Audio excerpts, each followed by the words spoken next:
25 फरवरी 2023। आज की कई अहम खबरें हैं। पहली अहम खबर भारत से है, जहां छत्तीसगढ़ में कांग्रेस पार्टी का 3 दिवसीय महाधिवेशन चल रहा है। इस महाधिवेशन में कांग्रेस के समस्त बड़े नेता भाग ले रहे हैं। कांग्रेस की पूर्व अध्यक्ष सोनिया गांधी ने महाधिवेशन में सभी प्रतिनिधियों को संबोधित करते हुए नरेंद्र मोदी और भारतीय जनता पार्टी की सरकार पर बहुत गंभीर आरोप लगाए हैं। साथ ही उन्होंने आरएसएस के ऊपर भी बहुत गंभीर आरोप लगाए।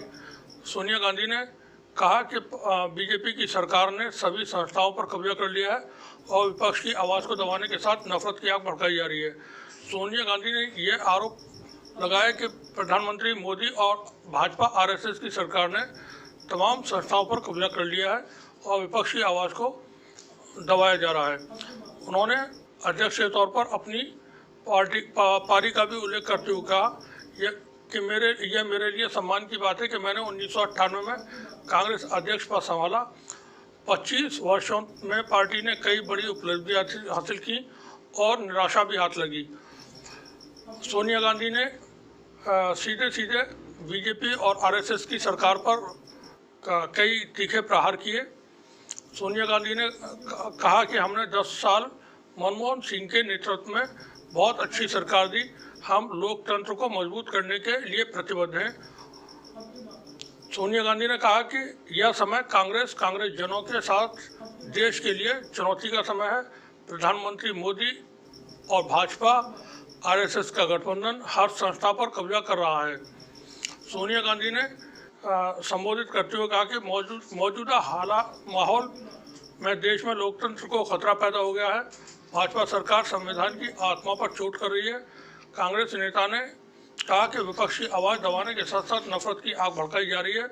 भाजपा देश में नफरत फैला रही है। अल्पसंख्यकों, दलितों, आदिवासियों और महिलाओं को निशाना बनाया जा रहा है। उन्होंने कहा कि यह बड़े संघर्ष का समय है। इस कठिन अवसर पर कांग्रेस की विशेष जिम्मेदारी है। कांग्रेस एक राजनीतिक पार्टी नहीं बल्कि यह देश की एकता समानता की धुरी है। वहीं एक और खबर है, वो अमेरिका से है। अमेरिका के पूर्व राष्ट्रीय सुरक्षा सलाहकार ने कहा है कि अगर डोनाल्ड ट्रंप एक बार फिर से अमेरिका के राष्ट्रपति बने तो अमेरिका नाटो से निकाल लेंगे। जॉन बोल्टन ने समाचार पत्र वाशिंगटन पोस्ट के साथ एक इंटरव्यू में कहा कि अगर ट्रंप एक बार और अमेरिका का राष्ट्रपति बने तो मैं समझता हूं कि अमेरिका नाटो से निकल जाएगा। ट्रंप प्रशासन से निकाले जाने के बाद बोल्टन उनके मुखर विरोधी और आलोचक हो गए हैं। बता दें कि ये जॉन बोल्टन जो है वो ट्रंप की सरकार में सुरक्षा सलाहकार थे अमेरिका के। उन्होंने कहा कि रिपब्लिकन पार्टी का ट्रंप के प्रति कटिबद्ध होना पूरे इतिहास में एक पार्टी की सबसे बड़ी राजनीतिक आत्महत्या है। बोल्टन ने पिछले महीने ऐलान किया था कि वो 2024 में राष्ट्रपति पद के लिए होने वाले चुनाव में उम्मीदवार बनना चाहते हैं ताकि ट्रंप को दोबारा राष्ट्रपति बनने से रोक सकें। उन्होंने कहा कि मैं चुनावी स्पर्धा में भाग लेना चाहता हूं ताकि रिपब्लिकन पार्टी का उम्मीदवार बन सकूं और यह काम पहले चरण में इसलिए अंजाम देना चाहता हूं क्योंकि हम मजबूत विदेश नीति की ज़रूरत है। बोल्टन ने यहाँ पर कहा कि मैं समझता हूँ कि इसकी ज़रूरत है ताकि न केवल मॉस्को बल्कि बीजिंग जैसे जगहों पर भी यह समझा जाना चाहिए कि अपने पड़ोसियों के खिलाफ अकारण हिंसा नहीं है और अमेरिका उसके घटक बर्दाश्त नहीं करेंगे। जॉन बोल्टन पिछले कई दशकों से रिपब्लिकन पार्टी के एक जाने माने अतिवादी, ये चरमपंथी विचारधारा के व्यक्ति हैं और ये बड़े अधिकारी वहाँ रहे। ये रीगन के शासनकाल में भी विधि मंत्री थे, कानून के सलाहकार और सीनियर जॉर्ज बुश के वक्त में भी अमेरिका के विदेश मंत्री थे। जूनियर बुश के वक्त में भी ये कई अहम पदों पर रहे थे। वहीं एक खबर रूस और चाइना को लेकर के है। यह खबर जर्मन मीडिया ने दी है कि रूस एक चीनी कंपनी से 100 ड्रोन विमान खरीदने की बातचीत कर रहा है।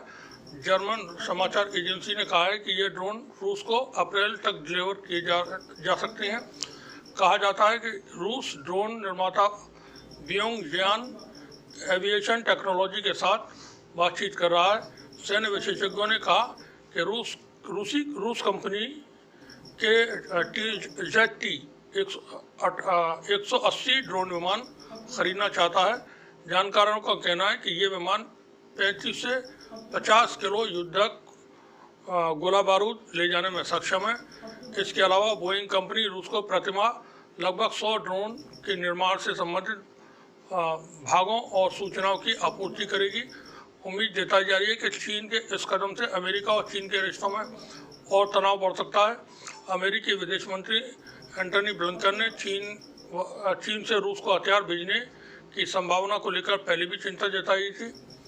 उन्होंने कहा कि हम बहुत चिंतित हैं कि चीन यूक्रेन के खिलाफ अपनी आक्रामकता के लिए रूस के घातक समर्थन का मूल्यांकन कर रहा है। भारत से ही हम वापस लौटेंगे।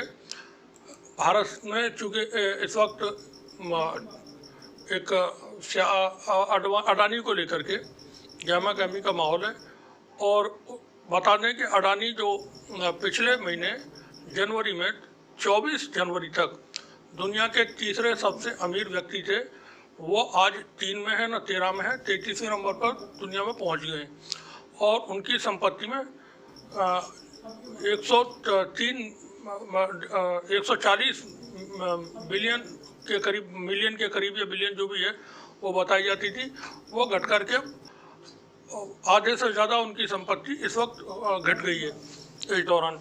यानी 1 महीने में हिंडनबर्ग की जो रिपोर्ट आई है जिसमें तमाम तरह के बहुत ही गंभीर, बहुत ही घातक आरोप अडानी समूह पर लगे हैं, उसका नुकसान अडानी की कंपनियों को बहुत ज़्यादा हुआ है।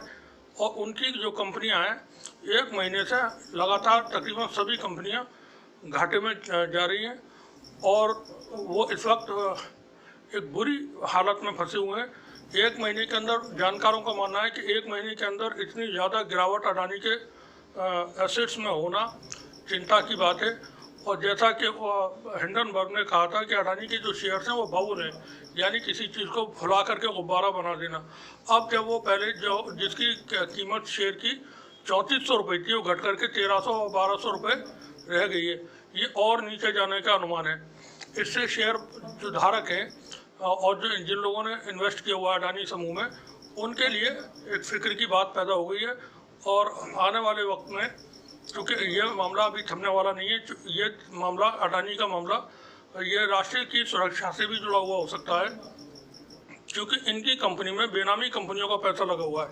अब उन बेनामी कंपनियों में बहुत मुमकिन है किसी ऐसे तत्वों का, ऐसे संगठनों का भी पैसा लगा हो जो देश के विरुद्ध काम करते हैं, भारत के विरुद्ध काम करते हैं।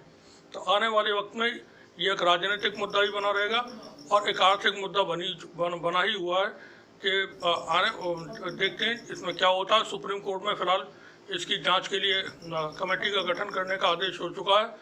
अब ये कमेटी बनने के बाद जब जांच शुरू होगी तो उसमें तमाम चीज़ें एक एक करके सामने आने की उम्मीद है।